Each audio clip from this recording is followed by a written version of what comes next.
Yeah, welcome back to Talk Time. And as I indicated from the very beginning, we're going to be looking at this leaked tape involving the Attorney General and an accused person, the full implications. What does it mean? Should he stay in office? Should he go home? And all of that. And it is my pleasure to introduce my very good but lost friend, Honorable Baba Jamal, private legal practitioner and former member of Parliament. So you're welcome. Thank you. Because I'm not lost too. You are the one who is not looking for me. Okay, I'll start looking for you. But sir, what is the worry of your political party with regards to this leaked tape? Kwesi, let me first say that it's not only our political party. It must be a source of worry for especially the legal fraternity and also Ghanaians at large. Because you see, the judiciary generally is the last resort when it comes to holding the democracy or holding the fabric of society. That becomes the last resort. And that's why anything that affects the judiciary affects the entire country. If you look at the history of this country, the only institution that always remains, even when there are coup d'etats, is the judiciary. So it is because of the essential role they play in society. And so when it comes to a person who is selected as the Attorney General, the Attorney General is not only an appointee of government, he automatically becomes the leader of the bar. So whoever is a lawyer in this country, whether you belong to a political party or whoever you are, your leader, who must hold the flagship of justice, is the Attorney General. So where the Attorney General is found in a situation which is contrary to his position as the Attorney General and the person who is supposed to hold the balance of justice in this country, then it should be a source of worry to everybody, not only our political party. And that's why some of us who are not only politicians but also lawyers are most worried that the legal fraternity or the respect that the bar holds is really in danger if what has been seems to be happening and almost being true, because so far all the attempt to debunk what the NDC has put into the system has not been that successful, because nobody is denying the fact that the Attorney General has spoken to an accused person who is represented, and by our rules and the etiquette of this profession, not only the Attorney General, even a common lawyer has no right to communicate to an accused person or even somebody on the other side who is represented directly, and more so when you are trying to convince the person to go and lie to the court. It must be a source of worry to all of us. Is there evidence that the Attorney General sought to persuade the accused person to lie? Kwesi, what we have all heard so far is the tape, a conversation that is likely the voice of the Attorney General and Mr. Richard Jakpa, who is the third accused person in that case. Now, if you listen to the voice suggests that, or in fact is clear, that Godfred Dame, who is the Attorney General of this country, is one, trying to convince Mr. Jakpa to go and give evidence that will go against the first accused person, which has 247. He even went ahead to suggest to him to go and take a fake medical report to come and tell the court, to come and deceive the court. And you see, when you look at especially Act 29, 213, 214 about evidence, fabrication of evidence, it's clearly an unprofessional act for the Attorney General to do what he did.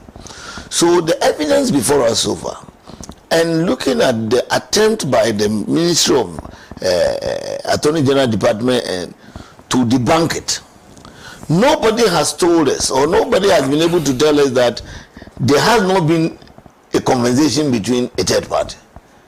And by the ethics of our profession, you are not supposed to do that. Even any ordinary lawyer, let alone the Attorney General, who is the leader of the bar. Now, what they are saying, when I listen to the press conference by the MPP, what they are saying is that the tape is doctored. You cannot doctor something that is not there. So that means they accept that there has been a conversation, but it has been doctored. The mere fact of even talking to the accused person is a crime enough. Let alone to now try to justify that he doctored it and whatnot.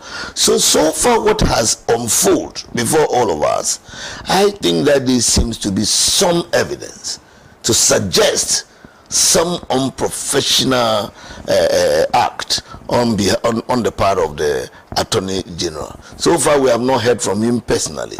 It is the institution, it is his party, and all the attempts to debunk it, say it is not. Japao as at the time was not represented, which has come out that he was represented as at the time, and that they may even trying to rope in a justice of the Supreme Court, which also itself has its own life. If we are to follow that trend, it has its own life, because it also now come into question why that meeting. Do you understand? The New Patriotic Party and the National Democratic Congress are talking about different tapes. I am even wondering, because when the NDC had its press conference, now NDC in the press conference stated clearly that they have a 60-minute tape, and it is a conversation between Jakpa and the Attorney General. Now the MPP comes and says that it's supposed to be a 26-minute tape, and that the NDC have taken whatever. And also trying to create the impression that the meeting at the Justice of the Supreme Court is a coincidental something, that he was there. But when you listen to the conversation properly, this is a conversation between two persons directly. One trying to convince the other to say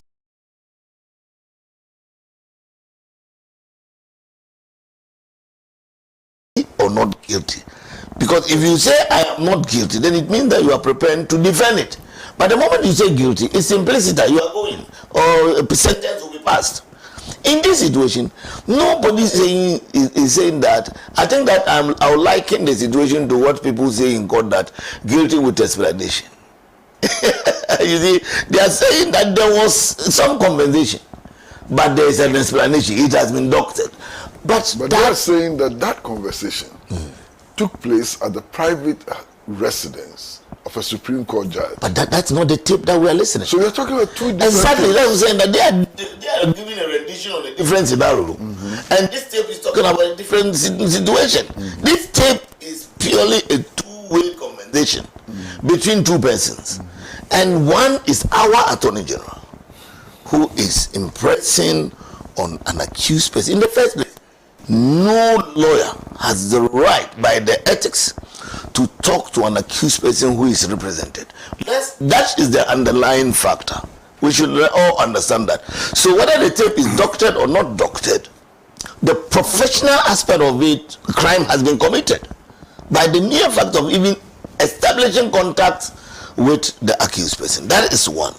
Now, not even that. Now you go ahead to impress on him to come and lie against an accused.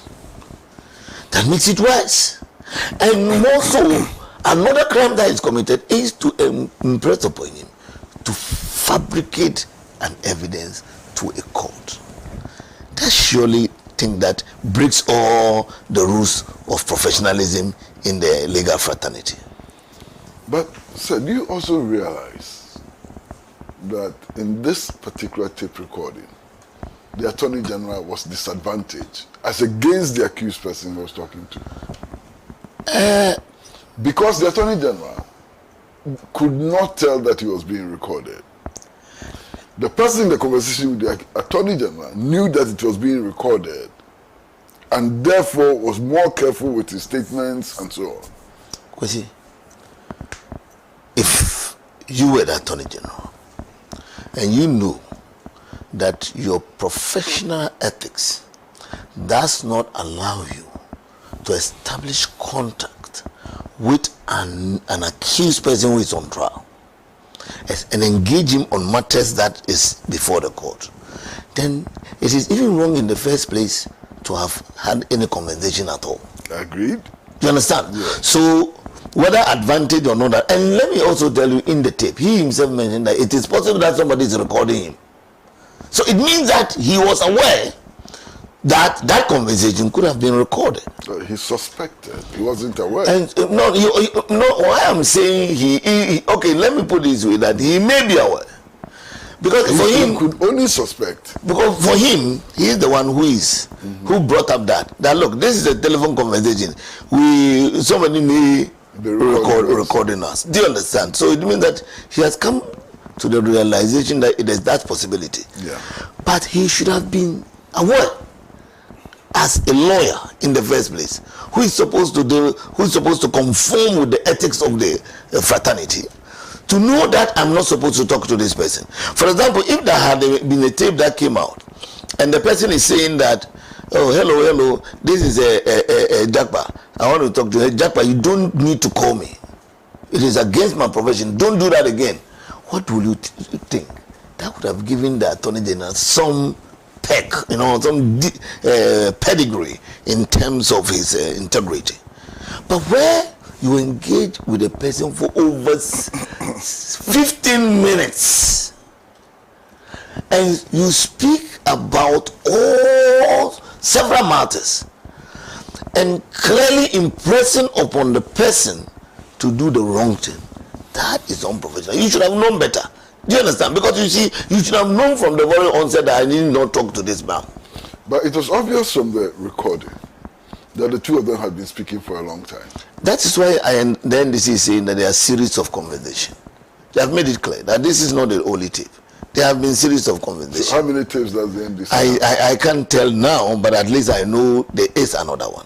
But I can't tell. Do you understand? That's one. That is one. Another. That's what I am aware. That there's another one. Which maybe as the conversation develops, it may come to the light of the public. Do you understand? Mm-hmm. But what is important here is that so far what have even come before the public is damning enough. Do you understand? And you see, if it is an ordinary lawyer who did this, I'm sure you would have been dragged before the General Legal Council by now. Mm-hmm. And this can result in him being debarred or taken out of the list of lawyers. Do you understand? Mm-hmm. And that is why some of us are even surprised that our own organization, the Ghana Bar Association, is not talking. Do you understand? Because I expected them to have issued some, even if it is an interim statement, to issue some expressing worry about what has happened. Because we, the Ghana Bar Association, all lawyers, must be worried about what has happened. Because I am saying that the mere fact that it has not been debunked, that there was a conversation between the Attorney General and the accused person is worrying enough. And I think that every lawyer, and especially the Ghana Bar Association, must be worried about this.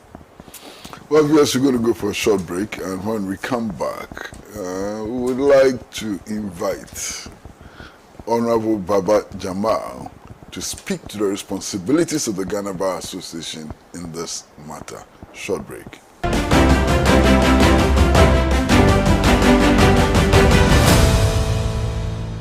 Welcome back to Talk Time, and we are in conversation with the Honorable Baba Jamal, private legal practitioner, former member of Parliament. You insist that the Ghana Bar Association ought to be making a statement. Obviously. Why? Obviously. You see, the Ghana Bar Association is one of the, I should say, constitutionally recognized institution in this country.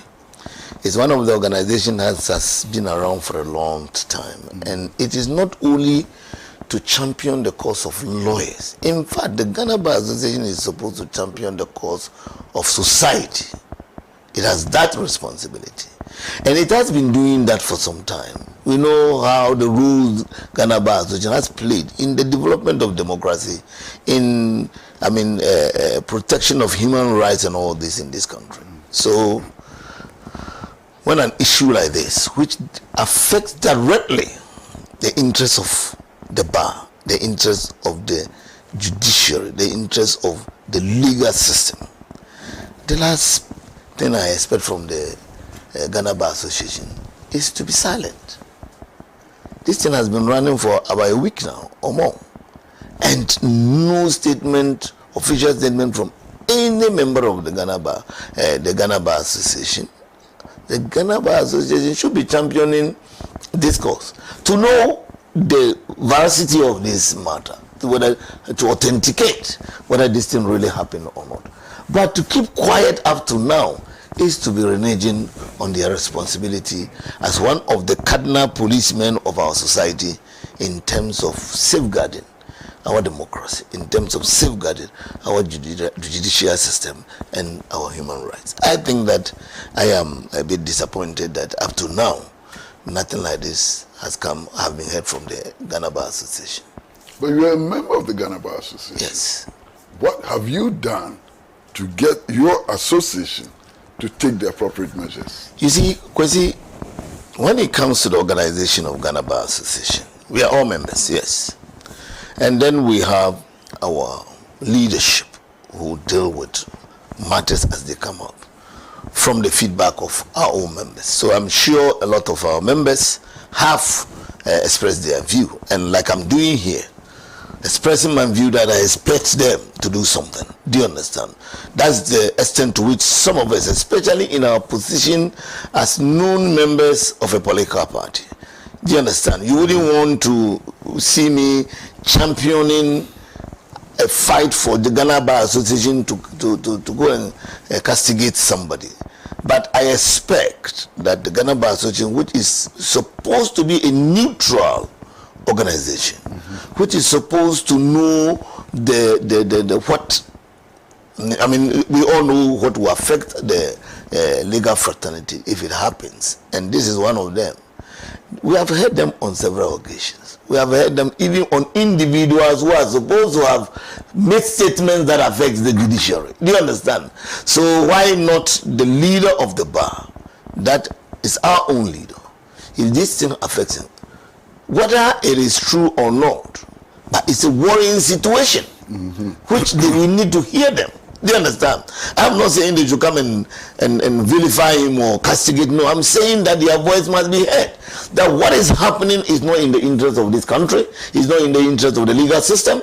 It will affect the fabric of society, because when law breaks down, everything breaks down. And that is why I am worried. So it's not as if we are talking in within. But it is important we also express our opinion that, look, what is happening is not right. And now I expect other organizations, civil society, not only Ghana Bar Association, other civil societies, I've heard some anyway, other civil societies to come out strongly to want this thing to be investigated. It's not like to leave it there at just talking level. NDC as a party has done its own as a political organization. MPP as a political organization has also expressed their view. But what is the middle line? What is the truth of it? Are we going to leave it to go as any other conversation that has come by and gone? It is important that we investigate this matter, because this is the first time an Attorney General has been caught in this corner of unprofessional conduct. It is in our interest to use it, because this is a precedent. And you know how the legal system cherishes precedents. Do you understand? So this is going to serve as a precedent. How are we reacting to it? Are we going to let it go? No, something must be done to establish the truth about this matter. The Bar Association is supposed to be representing you and other lawyers. Yes. So if it fails to represent you, what is open to you and the other members? Yes, other members, it's true. They don't, see, I always want to see the Bar Association in a broader light.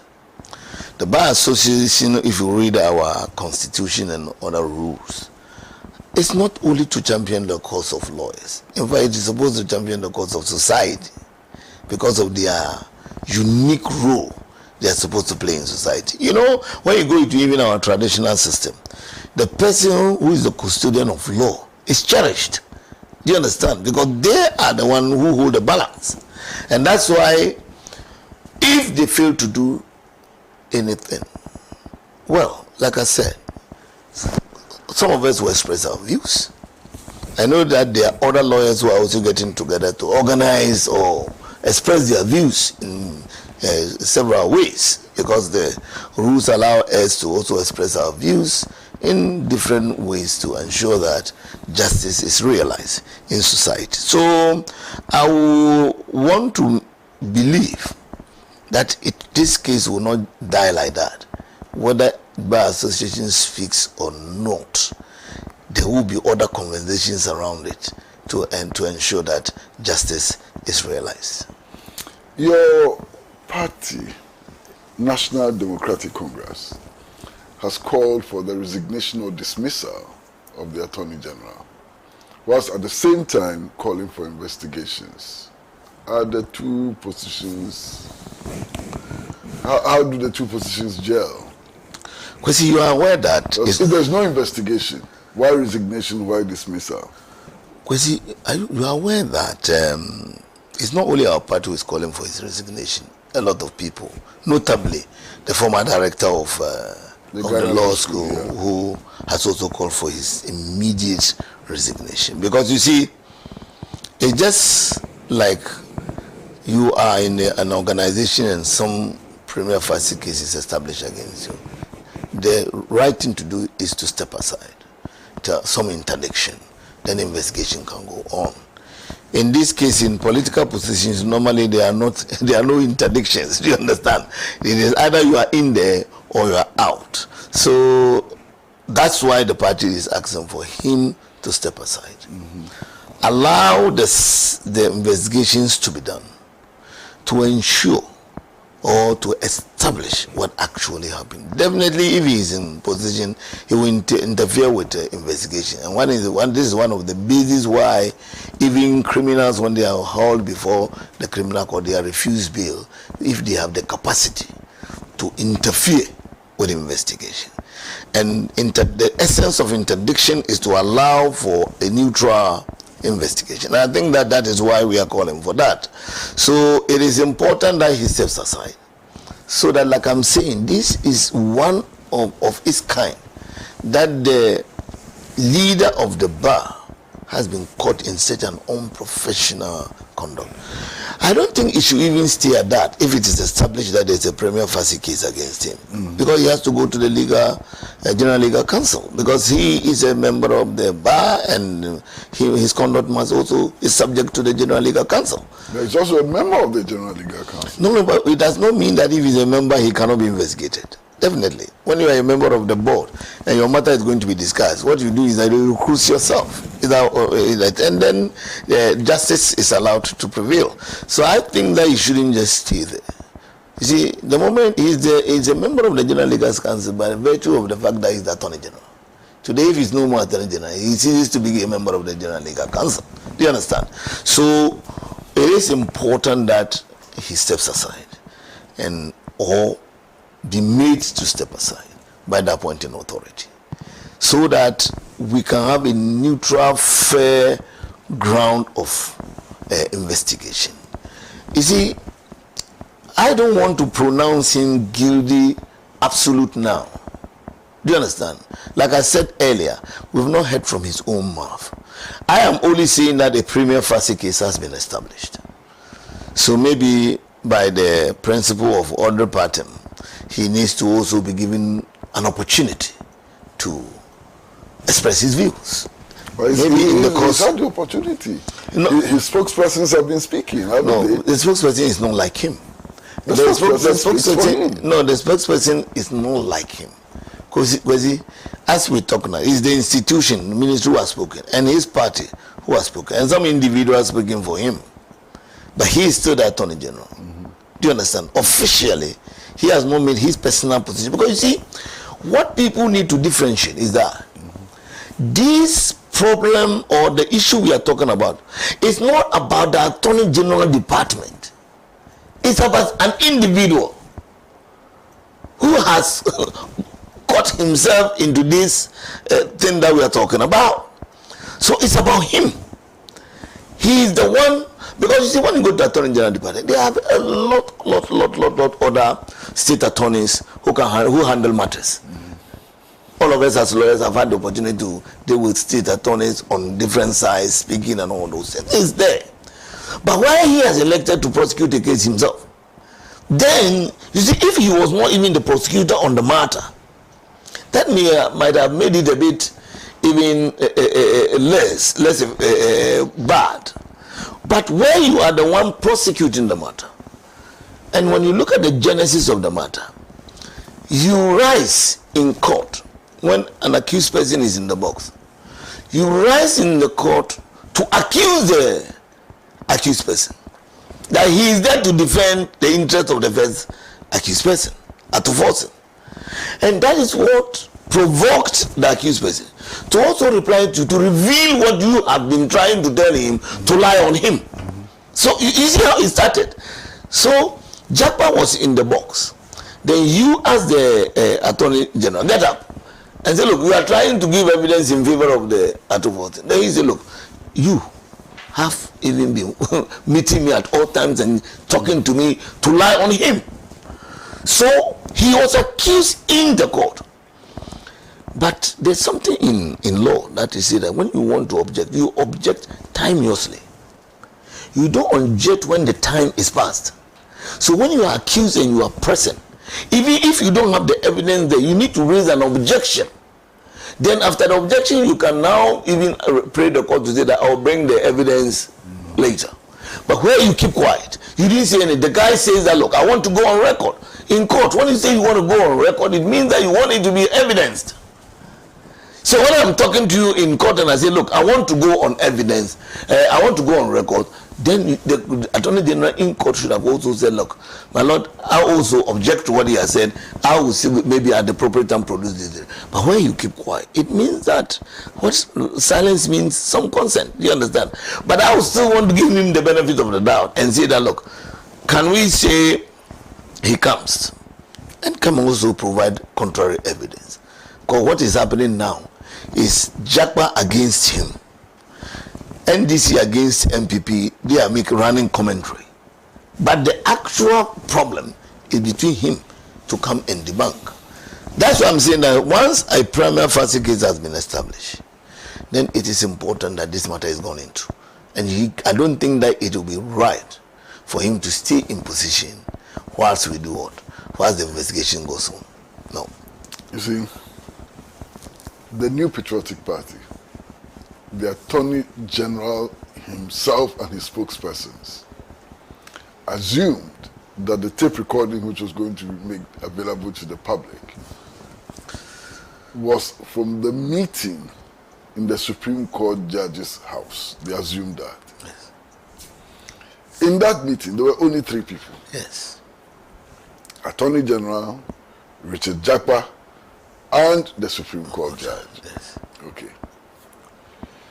Now, if all the newspapers, all the spokespersons and so on, are quoting dependable sources, what is that dependable source?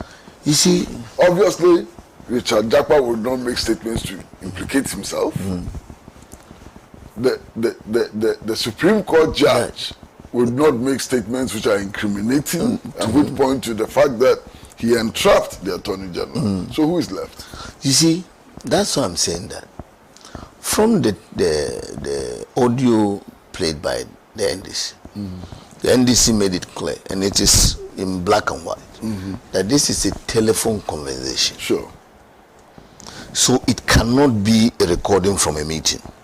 I know that. No, I'm saying that those who are speaking I'm going can there. only be speaking on behalf of the Attorney General. Yeah, I'm going there. The only person who can profit from the messages which are coming out from their side. And he's the only person who can be the source of that message. That's what I'm saying that. So the tape played by the NDC is obviously a telephone conversation, but not a recording from a meeting. And that's why you can hear the two-way conversation. Now, I think that the MPP or vicariously the Attorney General is trying to muddy the waters. By trying to, because you see, the first time we heard the justice name, Justice Eunice Olense, was from the MPP youth organizer. No, national organizer, Nana B. The first time we heard his name was that. Because in all the conversation that the NDC was giving out, they never mentioned any meeting. They have never referred to that any meeting with that particular tape. Now, Nana B is the one who came up with that. And then it is echoed by the MPP communicators. And always trying to push the conversation to what happened in the Justice House. But what we are having now is a telephone conversation. So let's make the two scenarios clear. If they are trying to muddy the waters, trying to draw people from the reality to an assumed position, that will not be tenable. What we are saying is that, or what the NDC is clearly saying, is that there is a telephone conversation. There have been other meetings anyway. You see, even Japan in his statement, he said that you have called me on odd hours and we have met several times. So it means that there were meetings and there were telephone conversations. NDC is dealing with telephone conversation. MPP is trying to drag the mind of the people to the meeting at that's evident from the meeting of the justice and the two people. There has not been any record from there. Not yet. Not yet. We don't have any recording from there. We don't know what transpired there. So even trying to suggest that the justice invited his cousin to try to see how those are not all supposed to come up now. Let's deal with the telephone conversation where the Attorney General is heard making those scandalous, statements. In fact, criminal. Because if I, by law, if I impress upon you to go and lie to the court, it's criminal. If I impress on you to fabricate evidence, it is criminal. So those criminal statements made in the tape is what we should be dealing with now. But not some meeting with the justice name. That's why I think that the justice has not even spoken yet. Because no evidence has come out of their meetings yet to implicate him. People are just mentioning his name. And that name was coming from the MPP when they were trying to justify what has happened. And then they even go ahead, and this is sadly, go ahead to even leak official documents, like the plea bargaining thing that they put in the system. Plea bargaining is a law. It's a law that is established in this country and has been in operation. And a lot of people have benefited from it. All lawyers know, or a lot of lawyers have had the opportunity to deal with that law. You understand? Now, it has a process. The process is first to write to the Attorney General that I want to start plea bargaining. Attorney General will reply to you. You give proposals. Attorney General, if they are okay, will say yes. If they are not okay, we'll write back to say no, there's no proposals. It's even possible they will invite you to sit down and you discuss it. These are all in the law, and people have taken advantage of it. So if you look at the letter that, this is what I said somewhere, and somebody was misunderstood me and said that when you say plea bargaining, it means that necessarily you are guilty. How? I say no. If you say plea bargaining, you are not necessarily guilty. The object of that law is to shorten trials, is to make it less expensive, both for the accused person and for the state. Yes. So, if you look at the letters that the lawyers of JACPA wrote, or the company wrote, the company obviously is saying that, look, by keeping us in court, it will affect our integrity as a business entity. So we want to cut it short. We are prepared to pay your money that you say you have lost. Give us back our ambulances. We go away and everybody is safe. It does not necessarily imply that somebody is guilty. Do you understand? But it is somebody who genuinely want to take advantage of the law and ensure that we all save ourselves. Because all these things we are doing in court, the state is losing money, the accused persons are losing money, wasting time and all those things. So it is a law that they sought to take advantage of. It has nothing to do with the conversation we are having. The conversation we are having is about the professional misconduct of an individual who has been appointed as the Attorney General. And that's where everybody should revert his mind to. This meeting at the Justice House and all this, there are not the issues on board. The question is, did Godfrey Dotami speak to Japa? And is it true that he had these conversations with him? If he did, that establishes a premier facie evidence against him for unprofessional conduct. Let him come and debunk that. Honorable, I've also seen some WhatsApp messages. Did your party release them?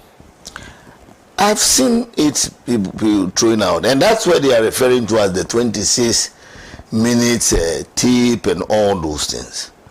And they have also not revealed their mind to the statement that was released by the official statement by the national chairman. The official statement by the national chairman makes it clear. This is one of the tapes. So it means that whatever 26-minute tape they are talking about, it's possible that it may even exist somewhere. Do you understand? But this one, they refer to particularly, said that it's 16-minute tape. So that 26 minutes we're talking on the WhatsApp message that was come out or whatever. What is important is, if a tape has been played, because see, if there's somebody made an allegations against you, what is the right thing to do? Is to also prepare yourself and defend yourself. And even if what they have said is wrong, go ahead and sue them. Do you understand? For, defaming you or libellously accusing you. So, if we were talking about evidence, a political party has displayed an evidence, whether WhatsApp, whether tape, or whatever. It is for the other side to also come out with convincing debunking what has happened. But so far, I don't think that they've been able to do that. I don't think that the MPP has been able to do. But in any case, I'm not even looking at the MPP. I'm looking at Godfrey Dotami. I'm looking at because the ministry is not only him, even though he's the head. They are very genuine, professional state attorneys and lawyers who are doing their work in that ministry. I'm sure that some of the state attorneys, if any of them has been asked to do what the government did, the person will say, no, this will be unprofessional. So that is why maybe he took it upon himself to do it himself. So it is a personal crime committed, and that's why we need to deal with him personally. You know, in criminal matters, nobody can stand in for a criminal. You cannot go to court and say, I'm representing a criminal. Even though we see some in court, then the judge will say, look, where is he? Courts, it is not a civil matter. In civil matters, anybody at all can stand for you. But when it comes to criminal matters or personal matters, that should be dealt on that level. So I think that it is for now. One, I expect that the Ghana Bar Association will speak. Two, I expect that the government, the appointing authority, must come out with some statement to cool the tempers of the society. I expect that Godfrey Dotami himself will come out and say things. Because you see, Godfrey Dotami is not somebody who is a quiet type. Because you know him. He's somebody who can stand up for himself. So why is it different this time? When the issue about the chief imam and whatever came out, what did he do? He came out himself. He even went to the chief imam's place to show that that is what the true representation of the case. So why this time? Why is he not coming out personally to explain? He has the whole media of the country at his disposal. Why not come out and say, look, this is all, better still, go to court and cleanse himself of this criminal conduct? We are going to take another short break. And we are in conversation with the Honorable Baba Jamal, private legal practitioner, former member of parliament, and so on. But when we come back, I would ask the production team to play the tape. When we come back from break, I'm going to ask the production team to play the tape, and then we'll take your final comments. Short break.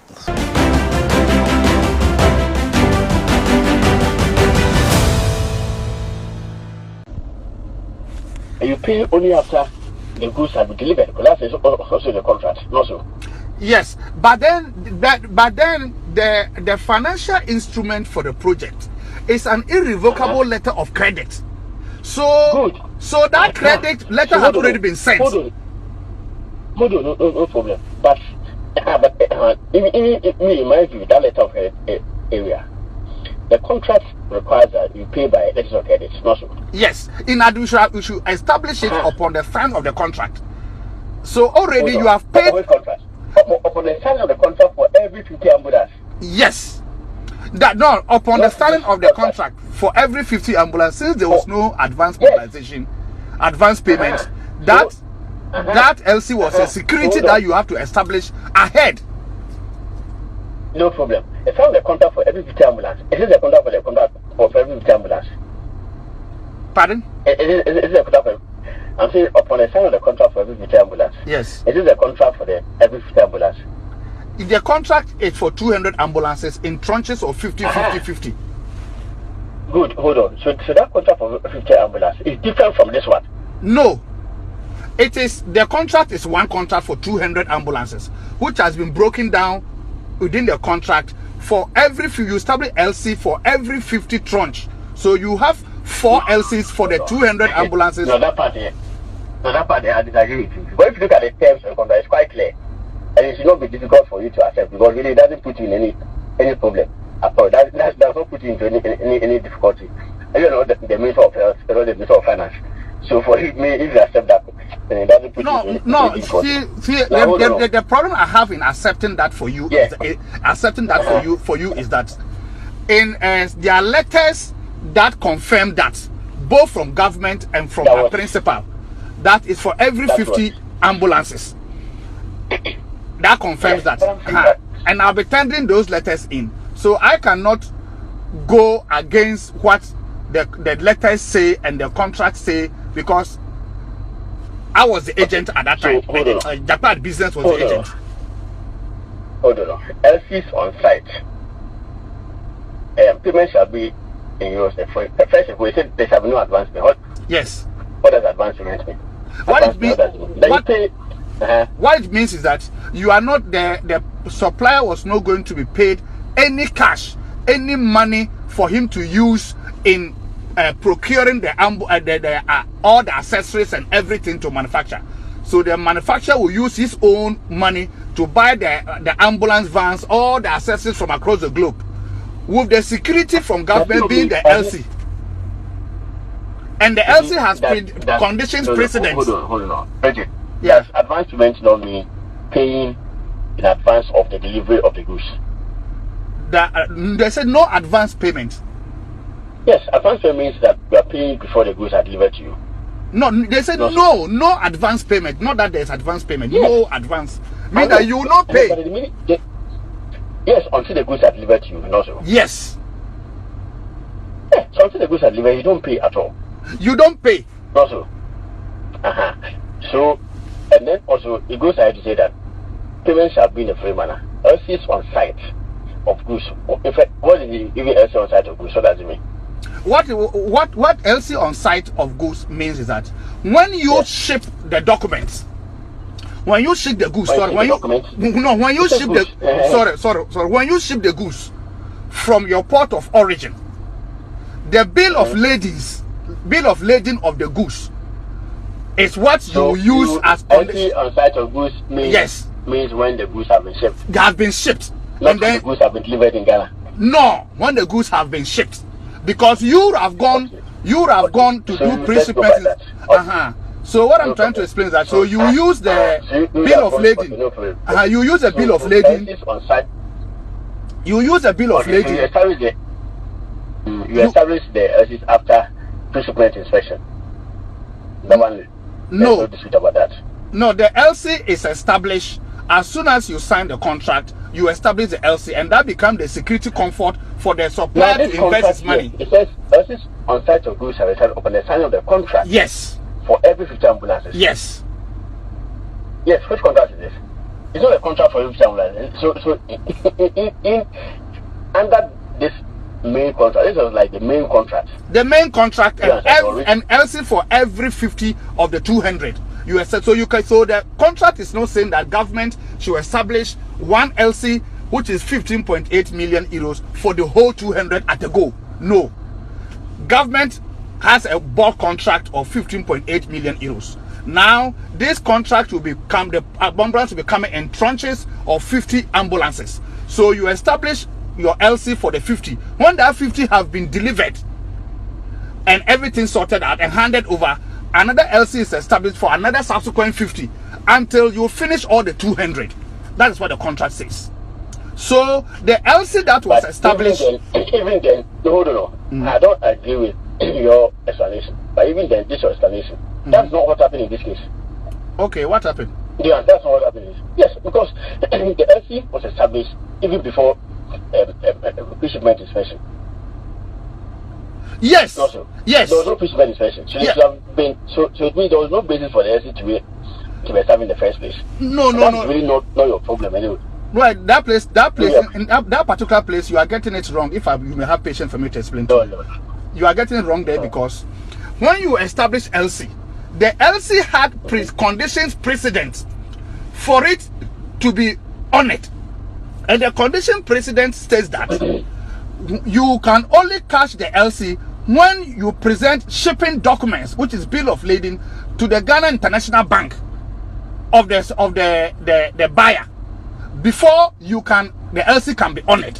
So even though the LC was established upon the signing of the contract, was supposed to be established upon the signing of the contract, it cannot be cashed or honored. It becomes a form of security for the supplier to invest his own money. And when he ships the ambulances, he can then send a bill of lading to your bankers, to then honor the LC, because that is a condition precedent. But in any case, in this case, even the LC was actually cashed. Everything. That payment was actually made before the goods were shipped. No. The goods got to Ghana. No. Oh, yeah. He couldn't have Oh, yeah. the supplier. There is no way under the sun he could have cashed the LC before the shipping document, which were condition precedent, was presented to Ghana International Bank. Even when he presented the documents to Ghana International Bank refused to honor the LC, raising issues of discrepancy, which came back to Bank of Ghana, which later went to the Ministry of Health, and then Animana authorized Bank of Ghana through Ministry of Finance to pay because they had sorted out the discrepancies with Big C. That time, around this time, or the ambulances had already arrived in Ghana. You are not privy to this one, I'm telling you. In my view, if we agree to this theory, it's so simple. The theory of the case. Not agree to the way you want to go. The way you want to go about it. So let's agree. Let's describe it that way. The way I want to go about it. Okay, if we fine. agree to it this way, for me, it makes it simple. Yes, it will make It doesn't involve any difficulty for you. Yes, I agree. I understand your point. It doesn't. When you say there's no advancement, yes. When you say there's no advancement, ordinarily meaning in Ghana that you don't pay until you get your goods. Now the contract here, even the clear terms, unless maybe you guys did not draft the contract, it says LCs on site of goods shall be established upon the signing of the contract for every future. No, the contract was drafted by government. It was done by government. Oh, yes. And it was AG department perused the contract and approved the contract for government.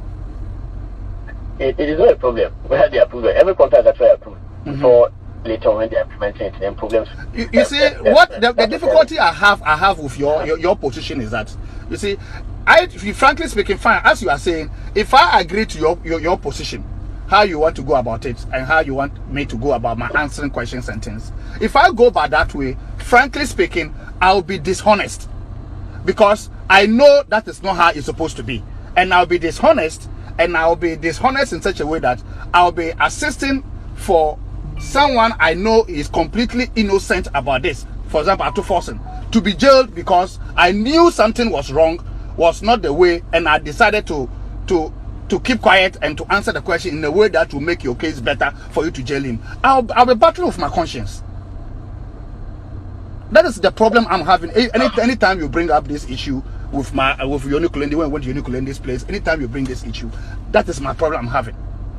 Because me, for example, I am in this case because I'm innocent and I'm going through ordeal. So I'm looking at another person also going to go through ordeal, and through me, because I know the truth and I decide not to say it because I want to help the AG make his case. And I ask myself, what is my interest in it? I'm not asking you to really help me. I'm just going by the top. Anyway, so that's fine. So this one was even just by the way. I hope you get my difficulty. It's on the phone. I don't even know that. Oh no. Don't worry about that one. My issue. I'm talking about. Oh no. You and I will be meeting. You'll be meeting me at my cousin's place, and you've been bringing this issue up several times. And I keep telling you that I can't do that because it doesn't sit well with me. Look at the terms of contract. The terms of contract are simple. It is on sites have established upon the side of the contract for every 50 ambulance. Yeah. Do you answer? Yeah. It's for every. So when you see the hand for every 50 ambulance, means that it's not only the 50. Okay. Yeah. Okay. For every. It means that it is not only 50. All right. Mean that there are a lot of 50s that will be following. So that is what I was trying to explain to you. So frankly speaking, the LC that was established was as a security for the supplier to invest his own money, since there's no advance. Yes, it is the same that was used to pay. Because LC was the means of payment and the agreement. Yes. When the conditions precedents are met. Which is what? That agrees that he has some documents. That he has the bill of ladings, the ambulance have been shipped, and the bill of ladings are presented. That is when you can catch the LC. So until you ship the ambulances, you can't catch the ambulance. You can't catch the LC. It was that in this case also. Yes, in this case, yes. When he shipped the ambulances, he then presented their documents to Ghana International Bank, and then Ghana International Bank refused to honor the LC and raised issues of discrepancies, which was later cleared by Animana at the Ministry of Health for payment to proceed. And that is how he was paid. Yes. So, if frankly speaking, if there's somebody who authorized this payment to go on, even though in Ghana International Bank raised issues of discrepancies, it's Animana. He was authorizing those payments. But you quote when you heard the Bank of Ghana officials and the Minister of officials and even Setepe say that no payment can go on except with Minister of Finance authorization. There's no way Minister of Health will authorize. In fact, Minister of Health actually even their letter, they said no, they should go ahead and produce ambulances. After that letter that Aite wrote that they should suspend production and those things was contrary to the terms of the contract, and that letter went to the office, the AG's office, and the AG debunked that letter and wrote his legal opinion and told her that they should proceed. So AG, that letter had been destroyed by your department, by your ministry. So that letter is of no value. It is the AG's legal opinion that overrode that letter, and Ministry of Finance had to implement the AG's opinion. Yeah, and by the AG's legal opinion, the terms of contract were honored. Yes. Or the terms of contract were breached. And because they were already breached, and the AG wanted them to honor it. So that Aite's letter that you want to rely on is of no value. They honor it. Honor the terms of contract. The ministry. Yeah, they did. They still didn't honor some part of the contract. They honored the LC part, But when it came to the pre-shipment inspection, they refused to honor that particular part. Okay.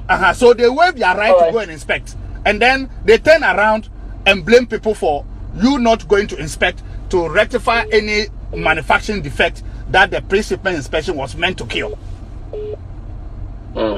So Sher Aite, through her negligence and refusal to implement the pre-shipment inspection, created this problem. That's what I was trying to head. So the reason why for that is that that's my timetable for the rest of the that means that you are not going to be around. So and then even next week, the whole of next week, I'll not be around. If there's a way of if you will not even finishing next week, I would appreciate. Oh no, okay, no, I'll not finish next week. I don't think I'll be able to finish because the documents are many. So you will surely go and come and meet me. Oh, no, but that will also depend upon the judge's behavior. You can bring one medical excuse next week. Okay. Okay, fine. If you bring a medical excuse next week. I said you. How can I bring medical excuse? No, you are saying that I should bring a medical excuse next week. You can if you want. But brother, you want this woman to issue bench warrant for me again? Right. Anyway. Because you can see that I was really in admission, struggling for my life, and she issued bench warrant for me to be arrested, and my name was put everywhere. That's right. Now, if I go and do another one, as you are saying, my brother, this woman will issue another bench warrant for me and destroy the little of my reputation left. She will destroy it. All right. No problem. But you will surely go and come and meet me still talking. So don't worry. No problem. All right. Okay. Thank you, my brother. Thank you, my brother.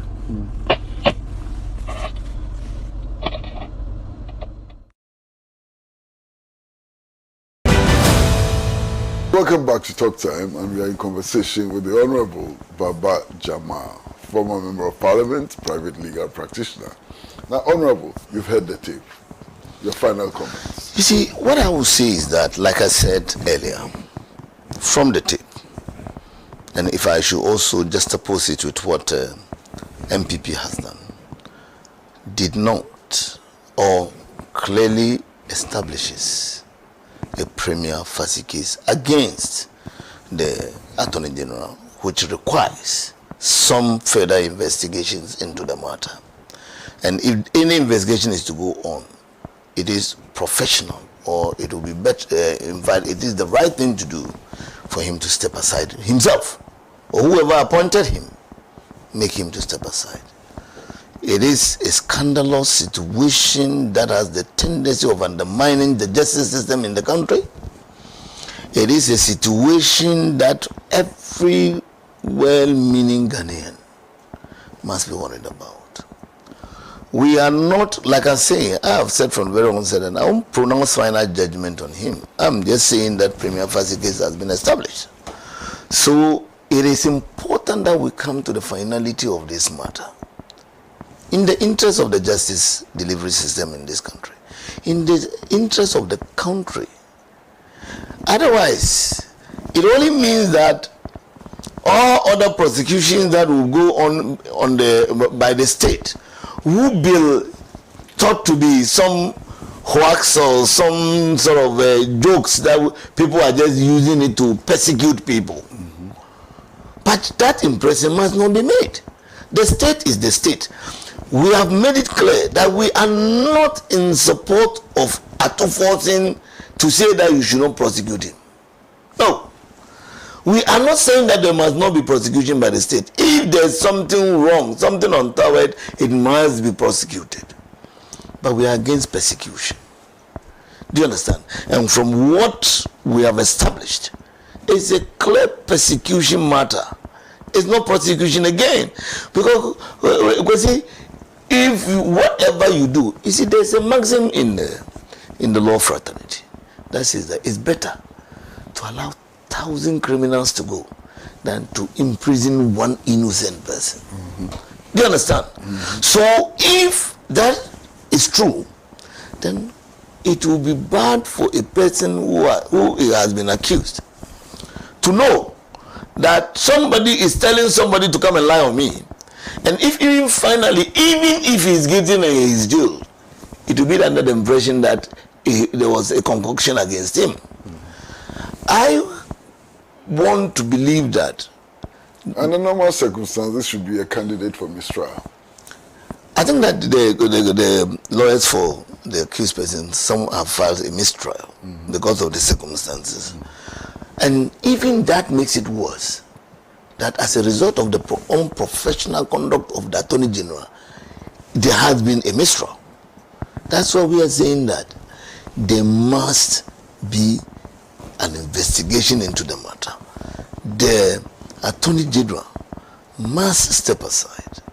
The President, if he refuses, the President should make him step aside.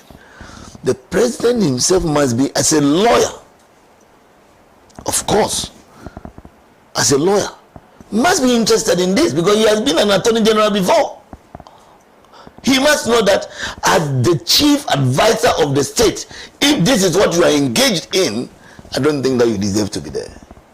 And that's why we need to give him the benefit of the doubt. There must be further investigation to establish the finality of this matter. Well, Honorable, thank you very much for coming to the studio. We do hope that you will come again. Surely. When we need your explanations and so on, we will definitely call you. Because I'm always at your service. Thank you, sir. Thank you. Now, for you out there, viewers, we'd like to say a big thank you to you for watching the show. The show is what it is because you support it, you watch it, and we thank you profusely for watching.